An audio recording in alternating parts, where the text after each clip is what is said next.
Welcome back to Indiana Women's Basketball Weekly, presented by Big Ten Plus. I'm your host, Carlo Barone, alongside Audrey Hausbergen. What a game last night.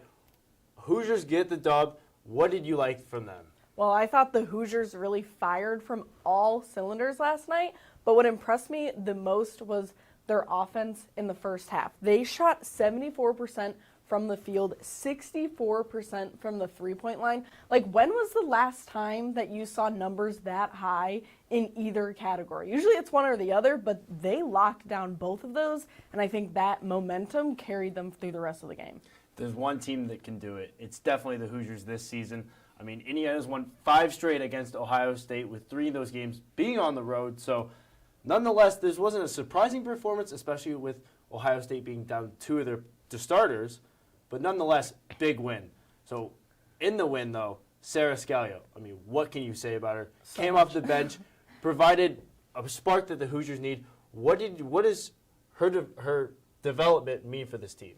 Well, she did have a standout game. She usually has, like, a standout game every 4 to 5 games where she comes in and she really just blows things up. And that's what she did yesterday against OSU. She had 6 3-pointers the entire game, and 5 of them came in the first half. Like, she was just feeling it quickly, and she knew that, and she was so confident, and you could tell. And then on OSU's side, Cody McMahon was also very impressive, and I think she was really the only reason why, like, OSU was in the game for most of it.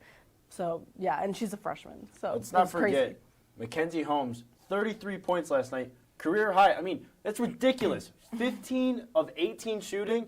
I mean, second in the country shooting percentage. So it doesn't surprise me, but nonetheless, you're shooting 18 shots, you make 15 of them, you're in a great spot. Right. So obviously we had a lot of standouts in the game. Mackenzie Holmes, Sarah Scalio, I mean, you name them, but there was a lot to like from what we saw in Indiana last night. Now, moving on to a bigger picture thing with the Big Ten standings, where do you see Indiana, Iowa, Maryland, Michigan, Ohio State? Where do you see the final standings ending? Well, I really want to focus on Indiana and Iowa because they are the top of the Big Ten, as I think they should be.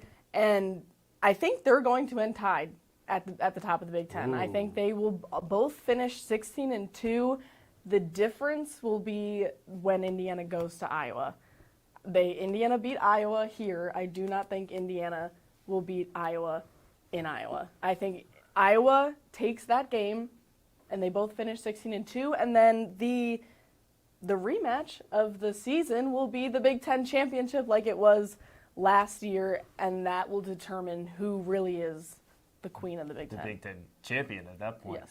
I think it's going to come down whether Iowa can beat Maryland on the road before they play Indiana. If they win that game, I mean, it sets up pretty much the Big Ten regular season title in Iowa City, which the Hoosiers lost last season. They lost them 3 times last year. So they finally got their first win, but can they do it twice? That is quite the question. Now, looking ahead to Thursday's game, they've got Michigan, who they beat last time. Grace Berger didn't have the best game last time, but nonetheless, they still got a huge road win. Now they get them in Bloomington. How do you see that one shaking out? Well, I think no matter what team you are, you're facing the number 2 team in the country at Assembly Hall. Like, Assembly Hall, I feel like, as a venue, like, scares the opponents when they come into Bloomington. It's not easy to win there. Especially with what the crowd that the women's team is building. Like, the Purdue game's already sold out. Like, there's going to be a lot of people at this Michigan game like there has been all season.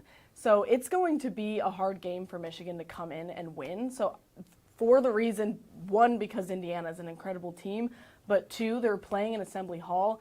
Michigan's not going to be able to handle that. Now he's going to get the win. I think if Michigan comes in and they play a hard-fought game, I think they have a chance. But at the same time, if you're second best, first best player, it's really an opinion if you think Mackenzie Holmes is better than Grace Berger. Nonetheless, if one of those people is not scoring a ton and they still win on the road, I mean, that shows how deep this team really is. I mean, Scalia had 19 points in that one too, 24 on Monday. It has great benefits when you can have someone on the bench kind of come in and replace the starter's production. So nonetheless, I think Michigan is going to have a hard time I do see Indiana getting the win. Well, it just means that Michigan can't ever take their foot off the pedal no matter what rotation Indiana's putting in, because they have so many different weapons that are going to come in and give Michigan a run for their money. So Michigan's really going to have to pay attention to every single part of the basketball game if they want to upset Indiana at home. Should be an interesting game Thursday.